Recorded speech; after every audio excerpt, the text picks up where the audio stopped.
एक ऐसा हथियार जिसे ईरान ने अपने नागरिकों के लिए रखने पर कड़ी से कड़ी सजा तय की थी। उसी हथियार से ईरान की खुफिया एजेंसी ने जंग लड़ी और उसी हथियार को आज ईरान ने अमेरिका के खिलाफ निशाना घोषित कर दिया है। ये कहानी है इलॉन मस्क के स्टारलिंक की, और ये कहानी बताती है कि इस पूरी जंग में कुछ भी वो नहीं है जो दिखता है। ईरान ने इलॉन मस्क को निशाने पर रख दिया है, दुनिया के सबसे अमीर इंसान को, ट्रंप के सबसे करीबी सहयोगी को, उस इंसान को जिसके बिना अमेरिका की आधी मिलिट्री कम्युनिकेशन एक झटके में ठप हो जाए। और साथ में एक और खबर, ट्रंप कैमरे के सामने खड़े होकर कह रहे हैं कि 2-3 हफ्तों में निकल जाएंगे, जाओ अपना तेल खुद लेकर आओ।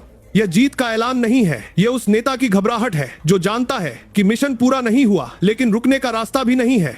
जिस ऑपरेशन एपिक फ्यूरी का ऐलान इस दावे के साथ किया गया था कि ईरान को झुकाएंगे, हॉर्मुज खुलवाएंगे, दुनिया देखेगी अमेरिकी ताकत क्या होती है, उसी ऑपरेशन का नतीजा आज यह है कि ट्रंप के सबसे करीबी सहयोगी इलॉन मस्क की कंपनी ईरान के निशाने पर है। हॉर्मुज ईरान के नियंत्रण में है। यूरोप ने अमेरिका को अपना आसमान देने से मना कर दिया है और अमेरिका की अपनी जनता सड़कों पर है। ये सिर्फ एक जंग की हार नहीं है, ये उस पूरे अमेरिकी साम्राज्य की हार है जो दशकों से दुनिया पर अपना प्रभुत्व बनाए हुए था। उस सोच की हार है जिसने माना था कि डॉलर की ताकत और F-35 की गरज से पूरी दुनिया को नियंत्रित किया जा सकता है। और इस हार की एक एक परत, ट्रंप प्रशासन का विरोधाभास, इलॉन मस्क पर ईरान का सीधा प्रहार, यूरोप का खुला विद्रोह, भारत की चुप्पी आज एक एक करके सामने आ रही है। CNN ने 31 मार्च की अपनी रिपोर्ट में वो खुलासा किया जिसे सुनकर पूरी दुनिया चौंक गई। ट्रंप एडमिनिस्ट्रेशन के अंदर के अधिकारी आपस में मान चुके हैं कि हॉर्मुज को खोले बिना भी ये जंग खत्म करनी पड़ सकती है। रुकिए, ये समझिए, ये वही हॉर्मुज है जिसके लिए ये जंग शुरू हुई थी। ये वही हॉर्मुज है जिसके बारे में ट्रंप प्रशासन ने महीनों दावे किए। यह वही हॉर्मुज है जिससे दुनिया का 20% तेल गुजरता है और आज अमेरिका उसे ईरान के नियंत्रण में छोड़कर निकल जाने की तैयारी कर रहा है। ट्रंप CBS न्यूज को दिए एक फोन इंटरव्यू में कहते हैं, कीमतें गिरेंगी जब हम निकलेंगे। डिफेंस सेक्रेटरी हेग्सेथ कहते हैं, हॉर्मुज सिर्फ अमेरिका की समस्या नहीं। एंड व्हाइट हाउस स्पोक्सपर्सन कहती है, ऑपरेशन एपिक फ्यूरी पूरा होने पर गैस प्राइसेस खुद गिर जाएंगी। यानी तीनों एक ही बात कह रहे हैं, हम जा रहे हैं। हॉर्मुज का क्या होगा हम नहीं जानते।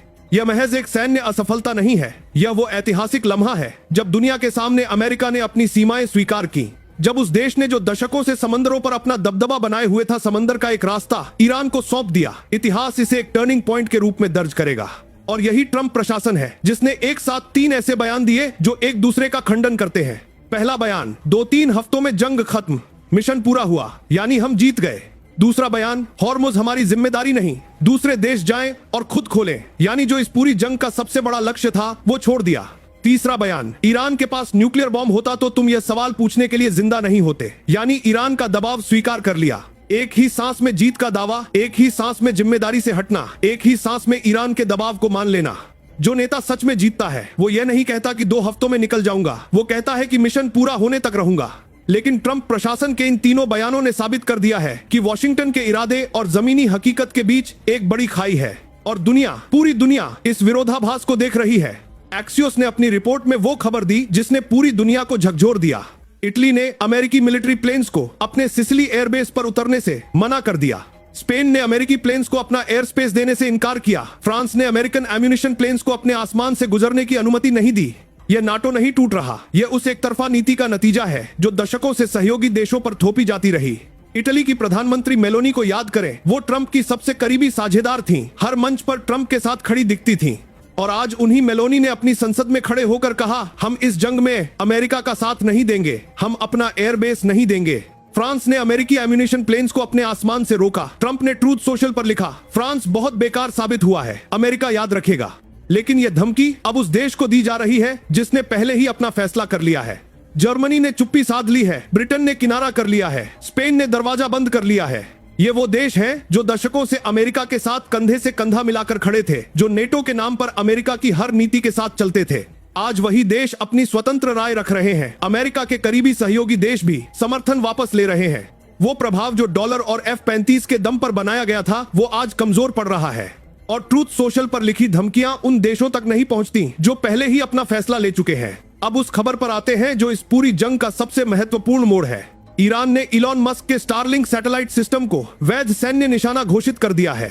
बहरीन में, कुवैत में, UAE में, जहां भी स्टारलिंक का कोई भी सिस्टम है, ईरान ने कहा वो उनका निशाना है। लेकिन यह सिर्फ एक इंटरनेट कंपनी पर दबाव नहीं है। स्टारलिंक क्या है? दुनिया में 1 करोड़ से ज्यादा एक्टिव यूजर्स, 120 से ज्यादा देशों में मौजूद, यूक्रेन की जंग में स्टारलिंक ने बैटलफील्ड कम्युनिकेशन इस तरह बदल दी कि युद्ध का नतीजा प्रभावित हुआ। अमेरिकी सेना इसे अपने मिलिट्री नेटवर्क में इस्तेमाल करती है और इस जंग में बहरीन और कुवैत के अमेरिकन मिलिट्री बेसिस में स्टारलिंक के ग्राउंड सिस्टम्स काम कर रहे हैं।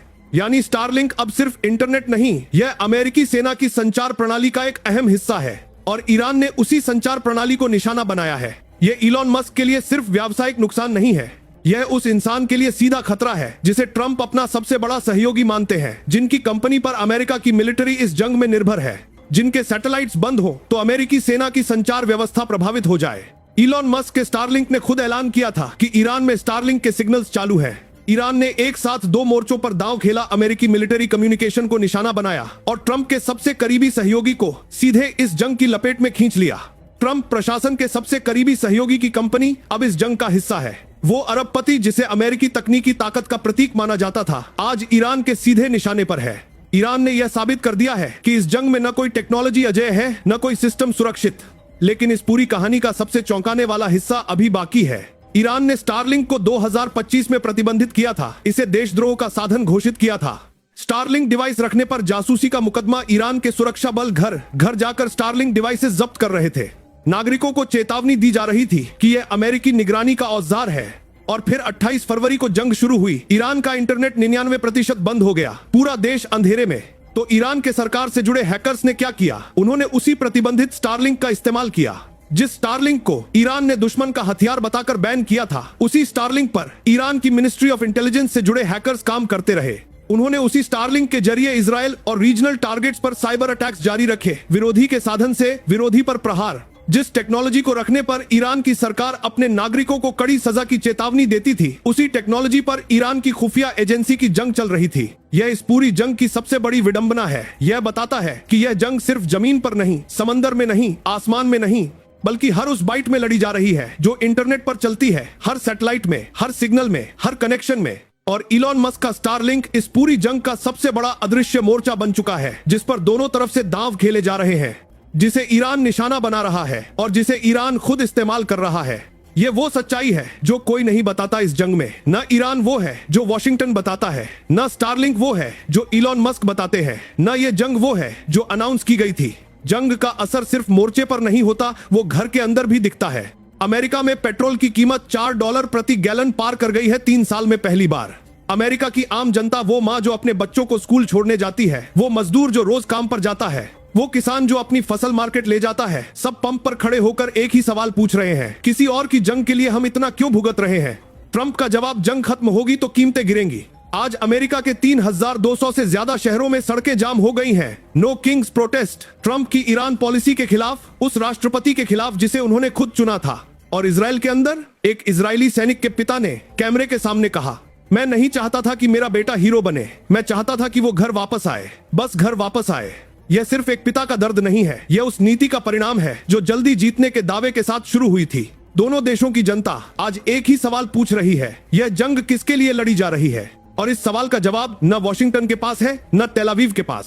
लेकिन एक सवाल है जो करोड़ों भारतीयों को पूछना चाहिए, यह जंग भारत से अलग नहीं है। हॉर्मुज से भारत का तेल आता है, हॉर्मुज बंद है तो भारत का तेल महंगा होता है। भारत की अर्थव्यवस्था पर सीधा असर पड़ रहा है। भारत के वो किसान जो डीजल से अपनी फसल उगाते हैं, वो आज ज्यादा खर्च कर रहे हैं। भारत की वो गृहिणी जो रसोई गैस भरवाती है, उसकी जेब पर इस जंग का बोझ है। इस वक्त दुनिया के हर बड़े देश के नेता अपनी राय सामने रख रहे हैं। इटली ने मुंह फेर लिया, स्पेन ने एयर स्पेस बंद किया, फ्रांस ने एम्यूनिशन रोका, टर्की अपनी राय दे रहा है, पाकिस्तान मीडिएटर बनने की कोशिश कर रहा है और भारत की विदेश नीति खामोश है। इटली की मेलोनी जो ट्रंप की सबसे करीबी मानी जाती थी, उन्होंने भी कह दिया कि हम इस जंग में अमेरिका का साथ नहीं देंगे। करोड़ों भारतीयों के मन में यह सवाल उठना स्वाभाविक है। जब हॉर्मुज से हमारा तेल आता है, जब इस जंग की कीमत हम चुका रहे हैं, जब भारत की आर्थिक जरूरतें सीधे दांव पर हैं, तब भारत की विदेश नीति की दिशा क्या है? क्या यह कूटनीतिक संतुलन है या कुछ और? यह सवाल हर उस भारतीय को खुद से पूछना चाहिए।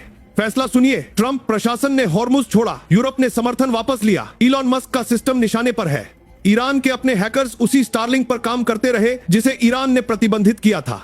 इजराइल अंदर से दबाव में है, अमेरिका की अपनी जनता सड़कों पर है और भारत का नेतृत्व खामोश है। अमेरिका के अपने विश्लेषकों ने कहा, हॉर्मुज का नियंत्रण छोड़ना वियतनाम से भी बड़ी अमेरिकी रणनीतिक पराजय होगी। यह किसी दुश्मन ने नहीं कहा, यह अमेरिका के अपने लोगों ने कहा। आज का ईरान वो पुराना देश नहीं है जिसे दबाया जा सकता था। आज का ईरान वो चट्टान है जिससे टकराकर दुनिया की सबसे बड़ी सैन्य शक्ति को अपनी सीमाएं दिखीं। अमेरिकी नौसेना दबाव में है, सहयोगी देश किनारा कर रहे हैं, ट्रंप प्रशासन के सबसे करीबी सहयोगी की कंपनी निशाने पर है और डॉलर का बोझ अमेरिका की अपनी जनता उठा रही है। जो साम्राज्य दशकों में खड़ा हुआ था उसकी नींव 26 दिनों की इस जंग ने हिला दी। इतिहास इस लम्हे को एक टर्निंग पॉइंट के रूप में दर्ज करेगा जब ताकत के दावे और जमीनी हकीकत के बीच की खाई पूरी दुनिया के सामने उघड़ गई। और अगर आप चाहते हैं कि ऐसे ही गहराई से समझाने वाले विश्लेषण आप तक लगातार पहुंचते रहें तो अभी चैनल को सब्सक्राइब जरूर करें, क्योंकि यहाँ हर खबर आपको पूरी सच्चाई के साथ समझाई जाती है, वो नजरिया जो मेन स्ट्रीम मीडिया नजरअंदाज कर देता है।